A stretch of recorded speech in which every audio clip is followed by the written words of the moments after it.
the snowplow. I understand that the snowplow was, in fact, there's some pictures just passed around here. The snowplow was wrecked beyond repair, and it's not the snowplow. The snowplow, we have had trouble with that snowplow from the beginning. We had it from the beginning of plowing, and the springs were loose. Everything was loose. All the nuts and bolts and stuff. When the truck came, all the nuts and bolts were loose. We had a bolt break on a morning. We took it down to Sigworth's. Sigworth's looked over the thing. They took there's ears that are supposed to be bolted and welded, and they were just bolted. They were all loose. They ended up replacing the bolt, re-welding it, and as you were plowing, the table was bent and the A-frame ultimately cracked. And I'm dealing with Gledhill. I'm dealing with a guy out in Ohio from Gledhill. We're dealing with the insurance company. All right. Oh, I'm sorry. Go ahead. why would we be dealing with insurance? Okay, I'll tell you that's what Sigworth told us what today. I know about. Homer Hill and I have been going around to getting invoices for the last couple years worth, so different vendors. We found out that Ken Sigworth has our snowplow down at Sigworth, and he will not honor the warranty because of the abuse of the plow. It's in the warranty. I put it up on the back statement, or back there on the back wall. He said that we paid $8,561.28.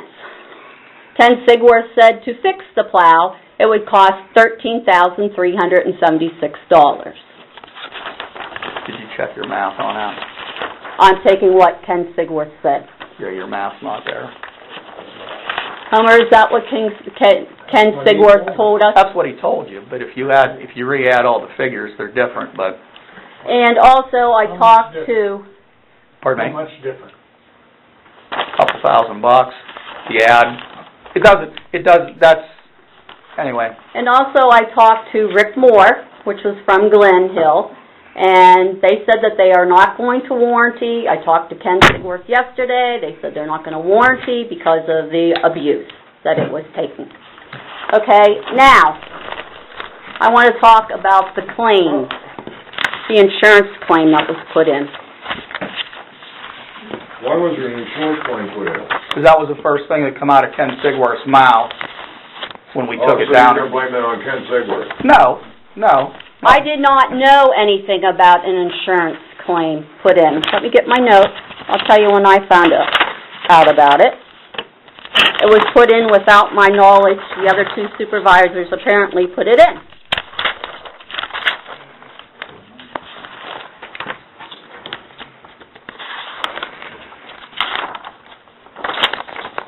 No, let me see. I guess maybe I'll have to do this by memory.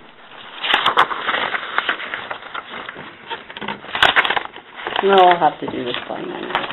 The first I heard of it, we met with the insurance agent on January 20th. We hired some of our insurance on the building, on the gas tanks, whatever. We made decisions based on what we thought was, to have enough insurance on the township, the fire trucks, and so forth. We didn't have the International Series truck on the coverage, and we didn't have the snowplow. We did not have the spreader. Okay, toward the end of the meeting when we met with Dan Petruso, the three of us, Frank says, what about the insurance claim? And I said, what are you guys talking about? What insurance claim? And Frank said, well, I put in an insurance claim. And I told Dan Petruso, I said, you cannot put an insurance claim in because Homer and I were down at Sigworth, and he said that it was abused and that it was trashed. Pretty much our snowplow is trashed. And I said, how can we put an insurance claim on something when we know it's already trashed and it's not even on the coverage. So I kind of felt that it was going to be put in anyways. So I left, and then I went and I called up Dan Petruso, and he wasn't back in his office yet because he's from Meadville, and then I finally did get a hold of him, and I asked him, I said, you can't put in a claim on this. You know, I'm not going to stand by and turn my head the other way and look the other way, and you can't put a claim on this. And he said, he told me he wouldn't. To find out later, they already put a claim in on it when he told me he wasn't, a week before that. They called in a claim on January 12th. And they said that the accident, I talked to the claims, to the insurance, they said the accident happened on December 28th. Homer Hill and I was at ZACHERL Motors on January 12th. Frankie is constantly angry. Anything I say, anything I do, is constantly angry. I believe he is abusing our equipment because he is constantly angry at me, and he's trying, you know, to get me back. My husband, after we came back from ZACHERLS, my husband said that Frankie had the brand new truck and the new plow, and he was shoving stuff on our property, which you can very well see as you leave, and he hit the corner of the cement slab.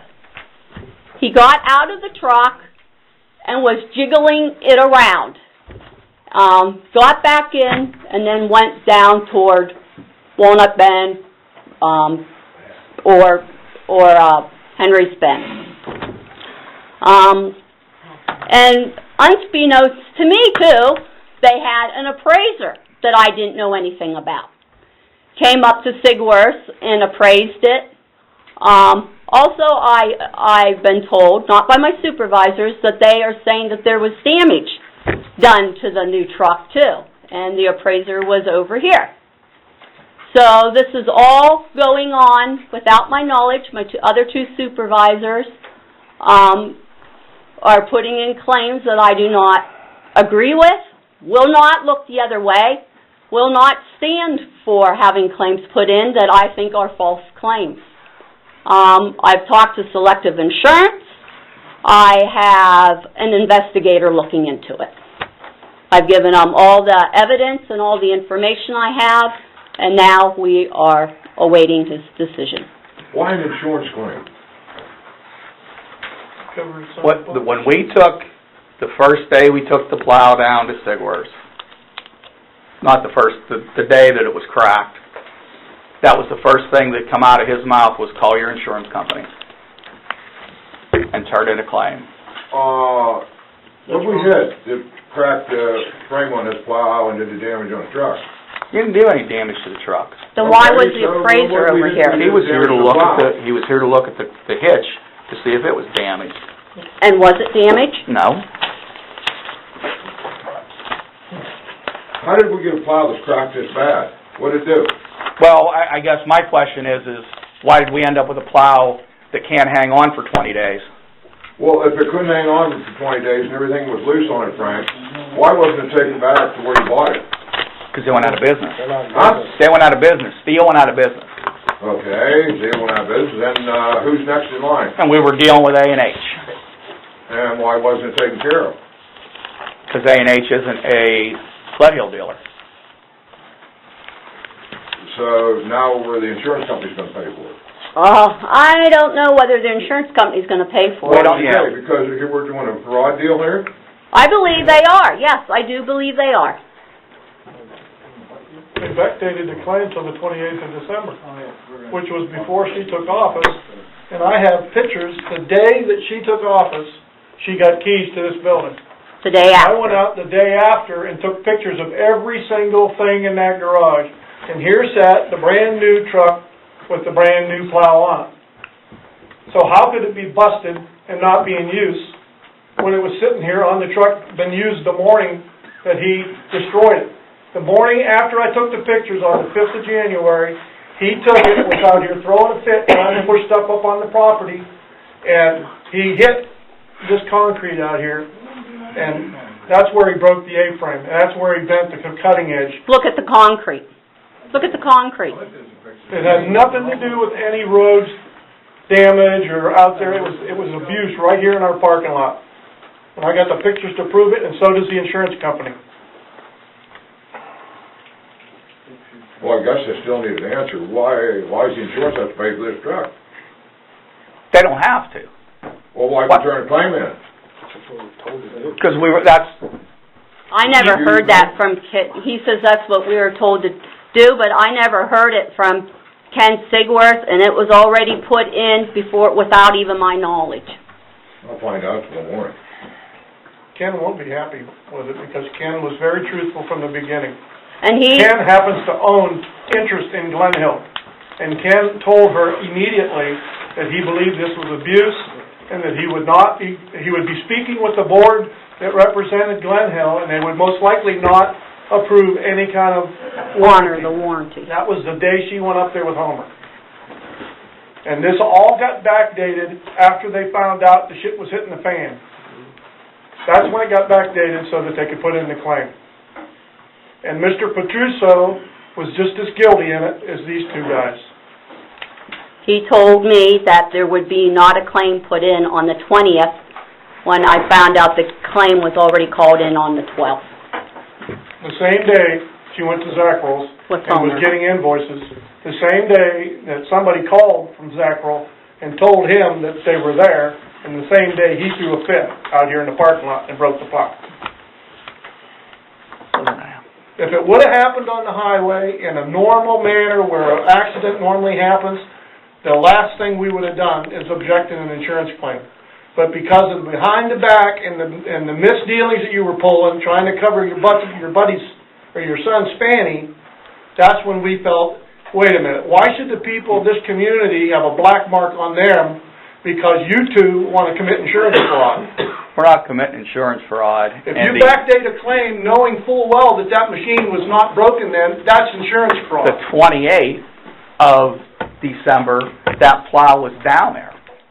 The 28th of December... Was down where? It could Down have at been... Sigworth's. And why No, it wasn't wasn't. something done then? No, it wasn't. There's a picture right there proving it was here in our garage on the 5th of January. The 28th, listen, the 28th of December, that plow, that was the day that bolt The day that broke. we were getting the steel from Warren Company, Yeah, You had to we had plow. Homer and his grandson here, and myself and Linda, because you guys wouldn't help.